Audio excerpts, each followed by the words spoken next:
আসসালামু আলাইকুম। কেমন আছেন সবাই? আশা করছি সকলেই ভালো আছেন। আজ আবারও একটি সহজ এবং নতুন রেসিপি নিয়ে হাজির হয়েছি। এটি আপনারা আপনাদের বাচ্চাদের টিফিন কিংবা চায়ের নাস্তা হিসাবে পরিবেশন করতে পারেন। এটি বাড়িতে থাকা একেবারে অল্প উপকরণে এবং একেবারে অল্প সময়ের মধ্যে বানিয়ে নেওয়া যায়। আর এটি দেখতে যতটা সুন্দর, খেতেও কিন্তু ঠিক ততটাই সুস্বাদু। আর এটি বাচ্চা থেকে বড় সকলেই পছন্দ করবে। ভিডিওটি ভালো লেগে থাকলে ভিডিওটি লাইক করবেন, শেয়ার করবেন এবং চ্যানেলটি সাবস্ক্রাইব করে পাশে থাকার অনুরোধ রইল। চলুন তাহলে ভিডিওটি শুরু করা যাক। এই নাস্তাটি বানানোর জন্য আমি প্রথমেই নিয়ে নেব 2 কাপ ময়দা। আপনারা চাইলে এখানে 1 কাপ ময়দা এবং 1 কাপ আটাটি ব্যবহার করতে পারেন। তারই সাথে এখানে দিয়ে দেব 1 চা চামচ বেকিং সোডা, দিয়ে দেব স্বাদ মতো লবণ, আর তারই সাথে দিয়ে দেব 1/4 কাপ চিনি। আমি মিক্সার গ্রাইন্ডারে পাউডার করে রেখেছিলাম, সেই গুঁড়িয়ে রাখা চিনি আমি এখানে অ্যাড করে দেব। আপনারা আপনাদের পছন্দ অনুযায়ী এখানে চিনির পরিমাণটা কম বেশি করে নিতে পারেন। এবার আমি এই সমস্ত উপকরণ প্রথমে হাতের সাহায্যে খুব ভালো করে একটু মিশিয়ে নেব। আর এখানে সমস্ত উপকরণ খুব ভালো করে মিশিয়ে নেওয়া হয়ে গেলে এখানে আমি অ্যাড করে দেব 2 টেবিল চামচ সাদা তেল। এখানে আমি তেল ব্যবহার করছি, আপনারা চাইলে ঘিটা ব্যবহার করতে পারেন। আর তারই সাথে দিয়ে দেব রুম টেম্পারেচারে থাকা একটি ডিম। দেওয়ার পর আবারও আমি ডিম এবং তেল এই ময়দার সাথে খুব ভালো করে মাখিয়ে নেব। আর এখানে হাতে একটু বেশি করে সময় নিয়ে এই কাজটি করে নিতে হবে। আর এরই মাঝে এখানে ময়দার সাথে ডিম এবং তেল খুব ভালোভাবে মাখিয়ে নেওয়া হয়ে গিয়েছে। এবার আমি এখানে অল্প অল্প পানি দিয়ে এখানে একটু ডো বানিয়ে নেব। আর অতি অবশ্যই এখানে একেবারে রুম টেম্পারেচারে থাকা পানি অ্যাড করতে হবে। যেহেতু এখানে আমরা ডিম অ্যাড করেছি, তাই এখানে কোনোভাবেই গরম পানি অ্যাড করা যাবে না। তাই অতি অবশ্যই রুম টেম্পারেচারে থাকা পানি দিয়ে এখানে একটি সফট ডো বানিয়ে নিতে হবে। আমরা বাড়িতে সাধারণত লুচি কিংবা পরোটার জন্য যেরকম ময়দা কিংবা আটা মেখে থাকি, সেই হিসাবে এখানে একটি ডো বানিয়ে নিতে হবে। আর এরই মাঝে এখানে একটি ডো বানিয়ে নেওয়া হয়ে গিয়েছে। দেখুন, আশা করছি ভিডিওটিতে দেখে বুঝতেই পাচ্ছেন যে আমি কীরকম সফট করে এখানে ময়দাটি মেখে নিয়েছি। আর এরকম সফট করে এখানে ময়দাটি মেখে নিতে হবে। তারই সাথে এখানে ময়দাটি মুধে নেওয়া হয়ে গিয়েছে। এবার আমি এটি রেস্টে থাকার জন্য ঢাকা বন্ধ করে 10 থেকে 15 মিনিট রেখে দেব। এরই মাঝে প্রায় 10 থেকে 15 মিনিট হয়ে গিয়েছে। দেখুন, এখানে ময়দাটি খুবই ভালোভাবে সেট হয়ে গিয়েছে। আমি আবারও এই ময়দাটি প্রায় 2 থেকে 3 মিনিট খুব ভালো করে মুধে নেব।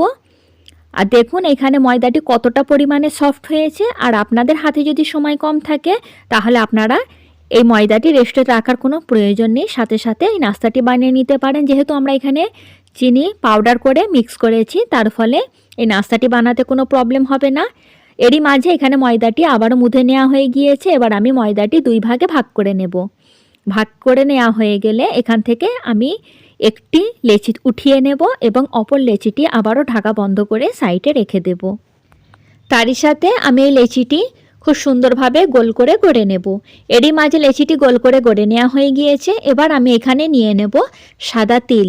আর আগে থেকে আমি যে ময়দার লেচিটি গোল করে গড়ে রেখেছিলাম, সেই লেচিটি আমি এই তিলের উপরে রেখে দেব, যাতে এই তিলগুলি এই লেচির মধ্যে খুব ভালো করে আটকে যায়। আর তারই সাথে আমি হাত দিয়ে আলতো হাতে চাপ দিয়ে দিয়ে খুব ভালো করে এই তিল লেচির মধ্যে লাগিয়ে নেব। আর এই কাজটি আমি কীরকমভাবে করছি আশা করছি আপনারা ভিডিওটিতে দেখে বুঝতেই পাচ্ছেন। আর এইভাবে করে খুব ভালো করে এই তিলগুলি এই লেচির উপরে লাগিয়ে নিতে হবে। তারই সাথে হাতের সাহায্যে একটু চাপ দিয়ে দিয়ে এই তিলগুলি লেচির উপরে খুব ভালো করে আটকে দিতে হবে। এবার অবশিষ্ট যে বাড়তি তিলগুলি আছে সেগুলি আমি এখান থেকে ঝেড়ে ফেলে দেব। দেয়া হয়ে গেলে আমি এই লেচির উপরে অল্প একটু ময়দা ডাস্ট করে দেব, যাতে এটি বেলে নিতে খুব সুবিধা হয়। তারই সাথে উপর দিয়েও একটু ময়দা ডাস্ট করে দেব। দেয়া হয়ে গেলে আমি এখানে এই লেচি থেকে একটি বড় আকারের রুটি বেলে নেব। আর অতি অবশ্যই এখানে একটু বড় সাইজ করে রুটিটি বেলে নিতে হবে। এরই মাঝে এখানে একটি বড় সাইজের রুটি বেলে নেওয়া হয়ে গিয়েছে। আর চেষ্টা করবেন একটু বড় করে রুটিটি বেলে নেওয়ার। আর তারই সাথে আমি দেখিয়ে দেব এটি আমি কতটা মোটা রেখেছি। দেখুন, এরকম মোটা রেখে আমি এখানে রুটিটি বেলে নিয়েছি। আর এরকম মোটা রেখে রুটিটি বেলে নিতে হবে। এবার আমি এখানে একটি ছুরি নিয়ে নিয়েছি। এর সাহায্যে প্রথমে আমি এখানে লম্বা করে এই রুটিটি কেটে নেব। নেওয়া হয়ে গেলে তারপর আমি সাইড থেকে বরফির আকার করে এখানে আবারও রুটিটি কেটে নেব। এখানে আমি বরফির আকার দিচ্ছি। আপনারা চাইলে আপনাদের পছন্দ অনুযায়ী যে কোনো শেপ করে এখানে এই নাস্তাটি কেটে নিতে পারেন। আর এরই মাঝে প্রতিটি নাস্তা কেটে নেওয়া হয়ে গিয়েছে। আমি আপনাদেরকে একটু দেখিয়ে দিচ্ছি। দেখুন, এইভাবে করে আমি কেটে নিয়েছি। আর এইভাবে করে বাকি লেচি থেকেও আমি একই সাইজ করে নাস্তাগুলি কেটে নেব। এই নাস্তাগুলি ভেজে নেওয়ার জন্য আমি এখানে তেল গরম করে নিয়েছি। আর এখানে তেল যথেষ্ট পরিমাণে গরম হয়ে গিয়েছে। এই পর্যায়ে গ্যাসের ফ্লেম মিডিয়াম রেখে আমি নাস্তাগুলি একে একে তেলের মধ্যে অ্যাড করে দেব। এই তেলের মধ্যে নাস্তাগুলি অ্যাড করে দেওয়ার পর কিছুক্ষণের মধ্যেই দেখতে পাবেন যে নাস্তাগুলি তেলের উপরে ভেসে উঠেছে। আর এইভাবে ভেসে ওঠার পর আরও 2 মিনিট রেখে দিতে হবে। 2 মিনিট রাখার পর এর অপর দিকটা খুবই সুন্দরভাবে গোল্ডেন ব্রাউন কালার হয়ে গিয়েছে। দেখুন, এবার আমি একে একে এই নাস্তাগুলি উল্টিয়ে দেব। আর এই নাস্তাগুলি উল্টিয়ে দেওয়ার পর আবারও 2 থেকে 3 মিনিট অপেক্ষা করব। তারই সাথে এই নাস্তার 2 সাইড খুবই সুন্দরভাবে গোল্ডেন ব্রাউন কালার হয়ে যাবে। দেখুন, এখানে আবারও এর অপর দিকটাও খুব সুন্দরভাবে কালার হয়ে গিয়েছে। এবার আমি একে একে নাস্তাগুলি তেল থেকে উঠিয়ে নেব। উঠিয়ে নেওয়ার পর আরও যে অবশিষ্ট নাস্তাগুলি তৈরি করে রাখা আছে সেই নাস্তাগুলি একই প্রসেসে আমি ভেজে নেব। এরই মাঝে তৈরি হয়ে গেল খুবই খাস্তা এবং মুচমুচে এই নাস্তাটি। আর এটি বানাতে কতটা সহজ ভিডিওটিতে দেখে আপনারা বুঝতেই পেরেছেন। আর একেবারে অল্প সময়ের মধ্যে এই এত সুন্দর একটি নাস্তা বানানো যায় সেটি আপনারা বাড়িতে ট্রাই না করলে একেবারেই বুঝতে পারবেন না।